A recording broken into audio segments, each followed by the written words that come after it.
You wouldn't expect to plant an avocado seed and expect for it to start fruiting in the next 1 week. The same principle applies to business, and I have an understanding of that. So I'm very patient in my journey, and I understand that everything that happens in life happens in levels.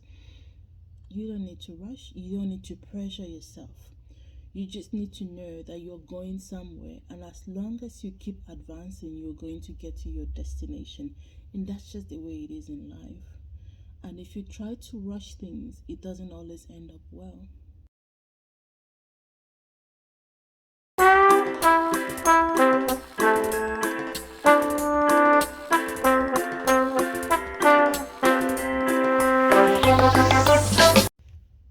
Hi YouTube fam, welcome to my channel, Fashionista turned farmer. My name is Blessing Azolibe. I'm a fashion designer and farming enthusiast based in Sydney, Australia, and I started a YouTube channel to document my latest venture, which is farming. Hopefully, commercial, large-scale mechanized farming, and I started this YouTube channel to document the process of my journey in the farming world, which is something entirely different from what I've been doing for the past 14 years. So, if you've watched my previous video, you would know now that I acquired a large parcel of land in eastern Nigeria, in a state called Anambra State, and that is actually my birth land. That is where I was born. That is the land of my parent. Yeah. So I'm just recording this journey and documenting it.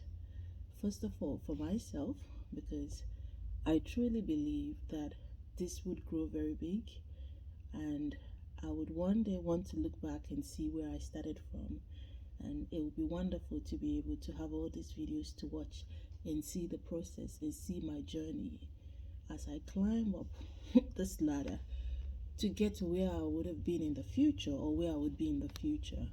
Also, I wanted to be able to put this out there, hopefully to inspire someone, because I'm a young person and I feel like you can put out content there that young people can relate to, or if not necessarily relate to, they might be inspired by.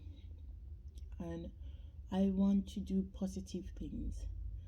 And in a world where there's a lot of funny things happening, we don't have too many positive things out there. We have a few, but a lot of people don't document them. It would be good to put out some positive content out there that can inspire people to do good things, to do great things.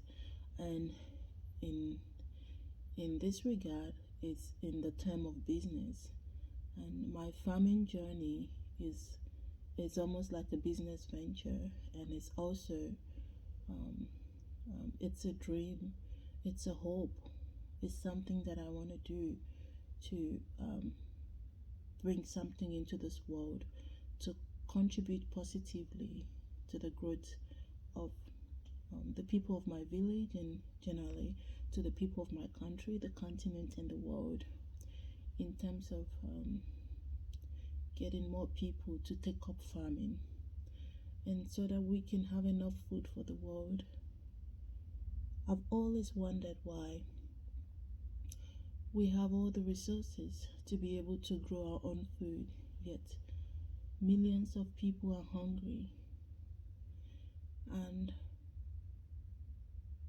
if everyone can take up farming, at least grow the food that can sustain just your family, then you won't have to be hungry.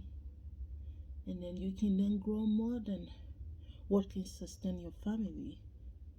Then you've started a business, because now you can sell to people. And if you take it even a notch higher, you can then grow enough to export, and then you can be more successful.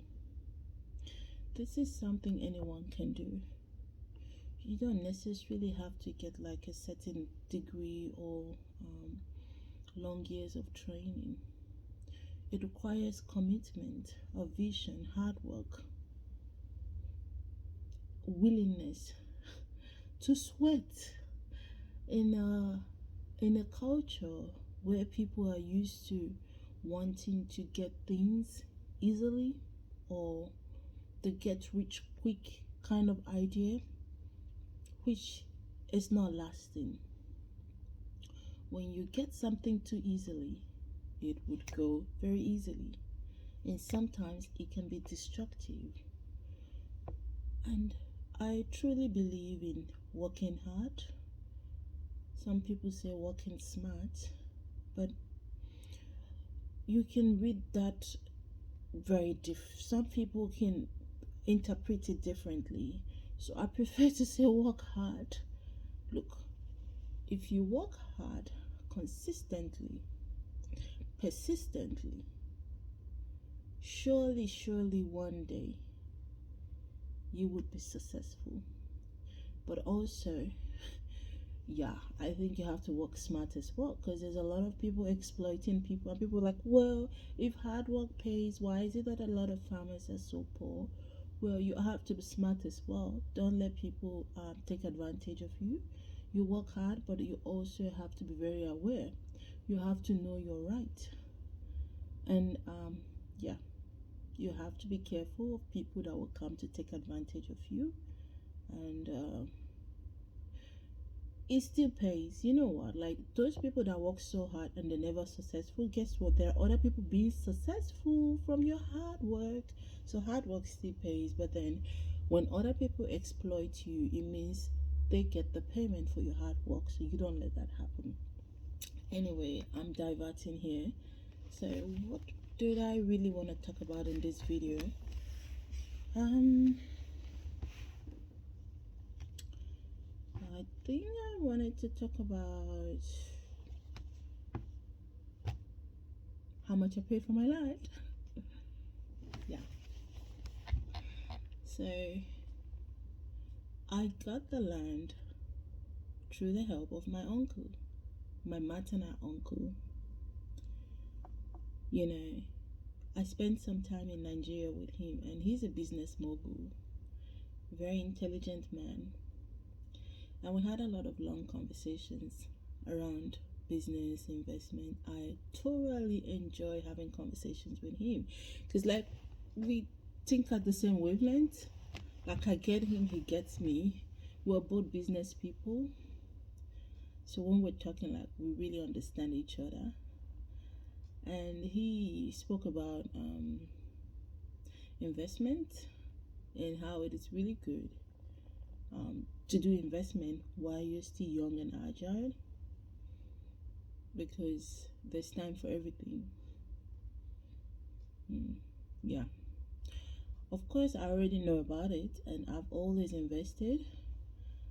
I actually started doing business. Well, business and investment, they're kind of similar. Like when you're running business, you're invested in a business. I feel like I've been doing business like for a very long time. My first business transaction was when I was 12 years old. Yeah. Yeah. I I was very artistic, and I used to draw a lot, and I used to write.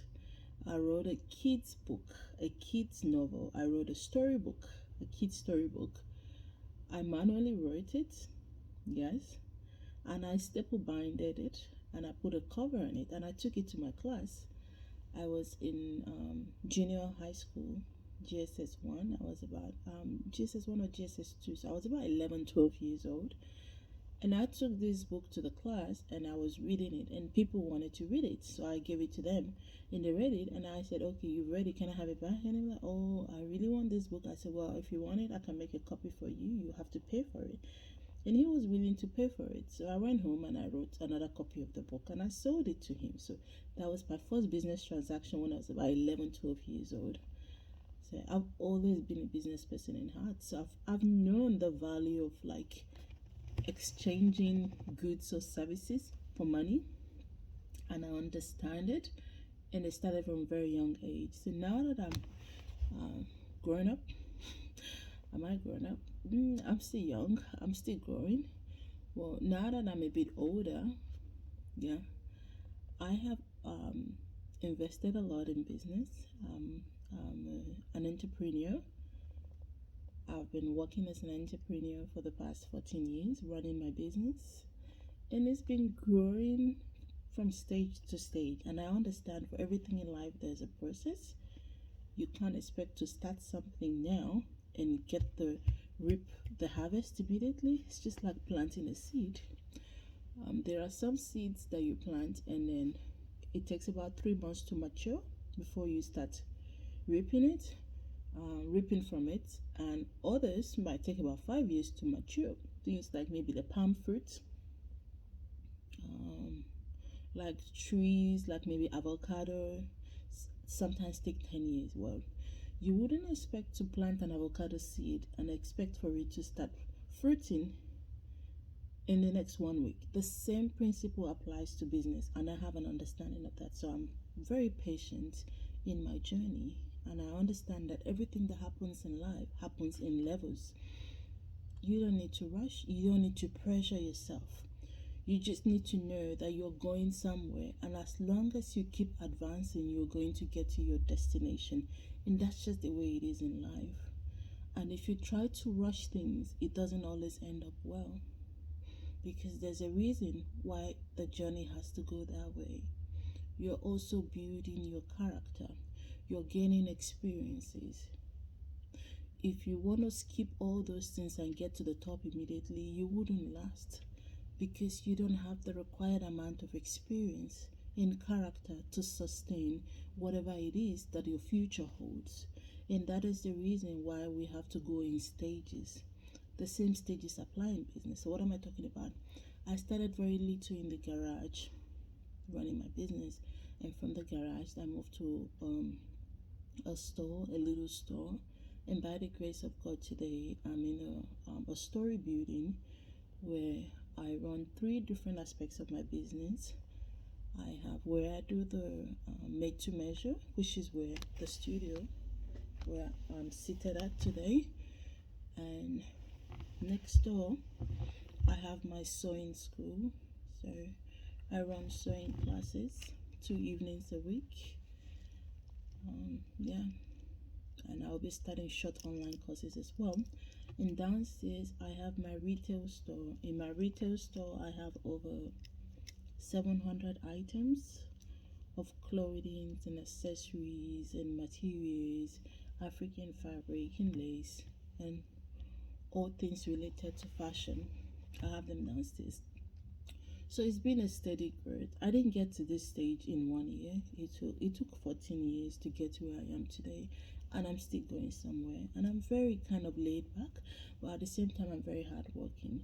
You have to work hard, and then you need to be patient. You need to do everything you can possibly do to advance your business. And I'm also a believer in God, and I pray so well as well. I pray so hard, and I believe that work so hard as if everything depends on you to be successful, and also pray so hard as if everything depends on God for you to be successful. But it is the same thing as um, faith and work. So you need to have faith in God, and you also have to put in the effort. And if you're lacking in either, there will be a deficiency in your journey. Okay, so we go back to the farming. So my uncle encouraged me to get a land and start some kind of investment in Nigeria. And of course, this wasn't new to me, because I had previously invested in a business in Nigeria, and I got burnt. It wasn't a good experience for me. Yes, that was I think 8 years ago. Yeah, I saved a huge amount of money, and I thought like I could, run a business there in Nigeria. But I wasn't there physically present to see how the things went, and it didn't go very well. So I was really discouraged after that experience.